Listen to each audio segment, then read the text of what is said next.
Shut up and sit down.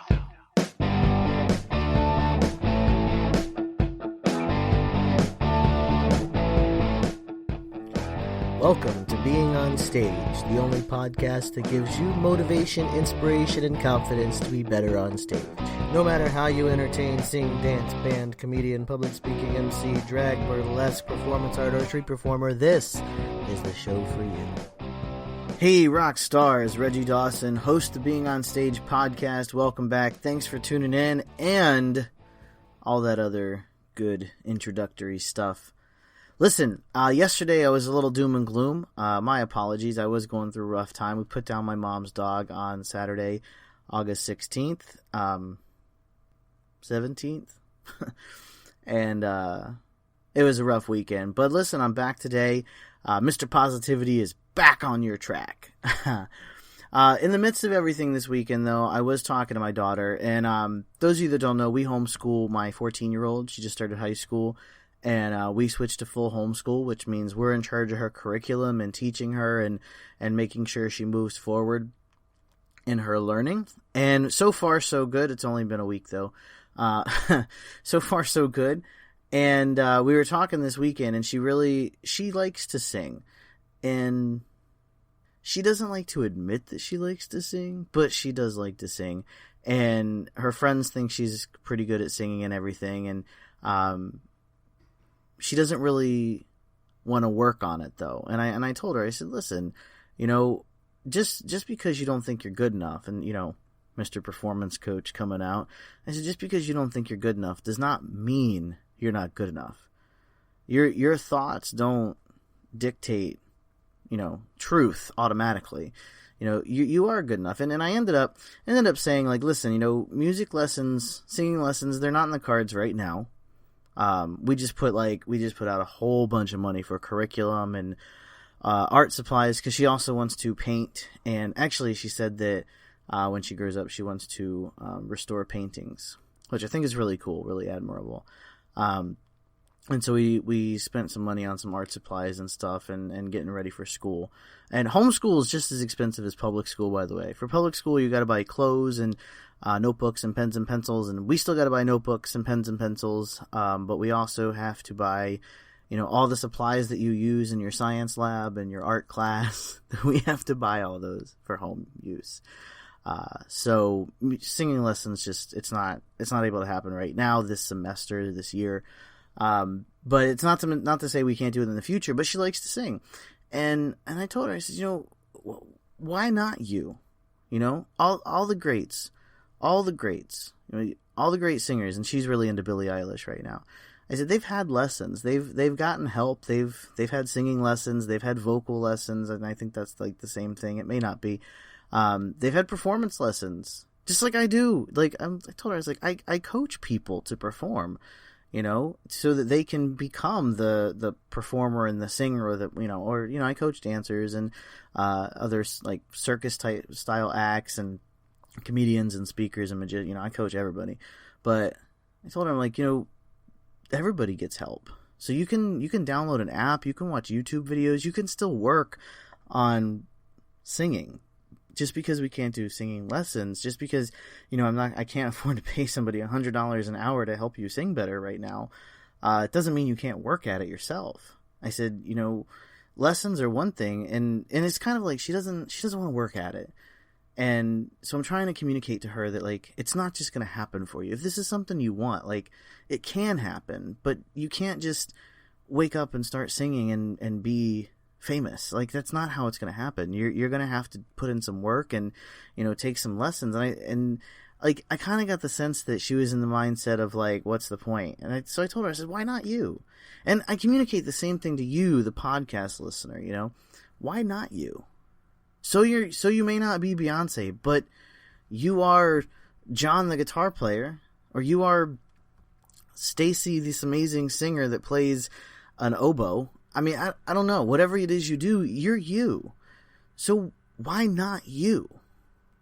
You think that all the people... Think of somebody. Any performer that you look up to that maybe you feel like you just can't measure up. Okay? Where do you think they started?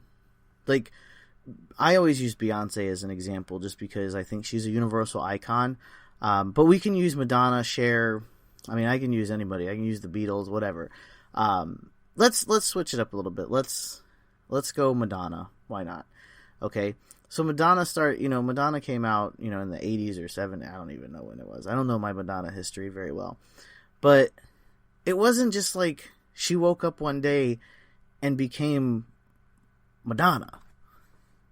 It's not like Beyonce woke up one day and was Beyonce, world famous singer. It's not like Cher woke up one day and was Cher. They had to take the time to learn and develop and hone their skills and play in front of empty audiences and play in front of 5 people and sing on the streets and sing in the shower. Like they had to start the same place that you're at right now. You're not different than them. You just haven't put in the work yet. You haven't set yourself on that path to get where you want to be, to get where you deserve to be, honestly. And every time you doubt yourself, like it's kind of like I always think of like Tinkerbell and Peter Pan. Tinkerbell tells Peter Pan, I think this is how it works. I'm thinking the movie Hook, like with Robin Williams. So this is how it went down. She says, every time that someone says, I don't believe in fairies, somewhere there's a fairy that drops dead. So Robin Williams, like, I don't believe in fairies. Like, Tinkerbell fakes her death and everything makes them clap. So I feel like whenever someone stops believing themselves, a fairy, like, loses their wings or something. It's gut-wrenching when someone doesn't believe that they can do something. Especially, like, for me, it's like my own kid. It's gut-wrenching. It's like, why don't you believe in yourself? And she's a teenager, she's got influences coming from all over the place. And as much as you tell teenagers, like, don't take it to heart and don't think about what other people think, it's like impossible for them not to think about what people are going to think of them. So I support her in her dreams, and I'll, keep pushing her to do better and to develop herself. But ultimately, I mean, she's got to come to it on her own terms, in her own time. And you have to also, but I'm still going to continue to push you. I'm still going to continue to tell you to believe in yourself and to tell you to stay motivated and stay driven, stay after it, That's what I'm here for. I'll give you the stiff kick in the pants you need if that's what it takes. If that's what it takes, I mean, hell, hop on my calendar. You can go to beingonstage.com/calendar. Hop on my calendar. Pick a date, pick a time, put in your email. I'll confirm, and then I'll call you on that date and time. It's as simple as that. No charge. I'm not looking for money here. What I'm looking for is I'm looking to help you get one step further. Even if 2-step, 3-step, whatever, however far you want to go with this, I can help get you there. The question is why not you? Why, like, that is the ultimate question. And it's the title of the podcast. I can't repeat it over and over and over again. No matter what excuse you have, my response is going to be, but why not you? But why not you? Why not you? Why can't it be you? Why can't you be that performer? Why can't you be there? And keep the excuses coming, honestly. I don't sing well enough. Go learn. I don't have time. That is bull. I work a 50-hour-a-week plus job. I have a teenager that I'm half helping to homeschool, and I'm running 2 or 3 businesses. So no, you have time. And I still have time to watch Netflix, mind you. So boom, you have time. That I don't buy I don't have time. I don't have the skill. We're back to learn. I don't know how to work a computer. And we're back to learn. I don't have a big social media following. And we're back to learn. You can learn to build a social media following. It's easy. Ready? Post. Often. That's it. Build your social media following. Do as I say, not as I do, because I'm still working on the social media thing. I know the path to get there, and I can tell it to you, and I can coach it to you, and I can help get you there. I'm struggling with my own self because I don't know. I don't like social. I like podcasting, and I like talking to people. I don't like just posting out there and hoping it hits home. I'm working on it, though, and you need to work on it, too. Let's work on it together. What other excuses do we have? Oh, I'll never be as good as. Not if you have that attitude, you won't. Yeah, I said it. I listen. I'm one of those dads that has an answer for everything. I'm one of those people that has an answer for everything. And people at work even tell me that. It's like, man, you got an answer for everything. It's true. I do. So bring on the excuses. Bring them on.